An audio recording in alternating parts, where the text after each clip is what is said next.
We're back with NBC News In Depth tonight, an exclusive investigation into yet another religious organization hit with sexual abuse allegations. The Jehovov's Witnesses have settled 9 lawsuits alleging church policies protected men who abused children for many years.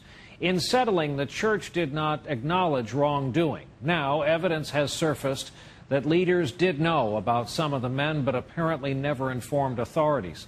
Our senior investigative correspondent, Lisa Myers, has our exclusive report tonight in depth. Frederick McLean is among the country's most wanted fugitives, accused of molesting children for almost a decade. His typical victims were young girls, I think starting around 5 or 6 years old.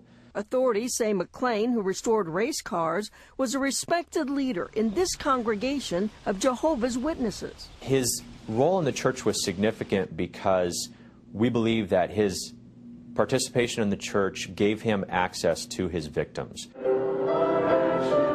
The Jehovov's Witnesses recently agreed to pay to settle a lawsuit that alleged the church knew or should have known McLean was a pedophile. One of 9 similar cases church headquarters settled without admitting wrongdoing. But internal church records now coming to light in those lawsuits show that the church knew for years that some prominent members were sexually abusing children and did little. Example, James Henderson. Documents show the church knew he was abusing kids as early as the 1970s and stripped him of his leadership role for a while, but apparently never alerted police. He was finally arrested in 1994 and went to prison, having molested children for 2 decades. Another church leader, Alvin Hurd, confessed to the church in 1981 that he'd abused 3 children, ages 5, 9, and 11. His local congregation kicked him out and alerted church headquarters. But again, the church apparently never notified police.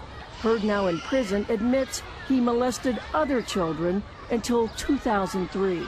The policies and procedures enacted by Jehovov's Witnesses protect pedophiles rather than protect the children. Barbara Anderson, a former Jehovov's Witness, is an outspoken critic of the church on this issue. She says the church prefers to keep an abuser's confession confidential, treating abuse more as a sin than as a crime. They do not report child abuse to the authorities unless it's mandated by a state for the clergy to do so. The church declined to speak on camera, but in a statement wrote that it does not condone or protect child molesters, that cases within the church are rare, that members have the right to report the crime to authorities, and that church elders comply with child abuse reporting laws. But not all states require clergy to report child sexual abuse. That means some abusers get caught only if victims finally come forward, like Frederick McLean's accusers, who now want this alleged molester taken off the streets. Lisa Myers, NBC News, Washington.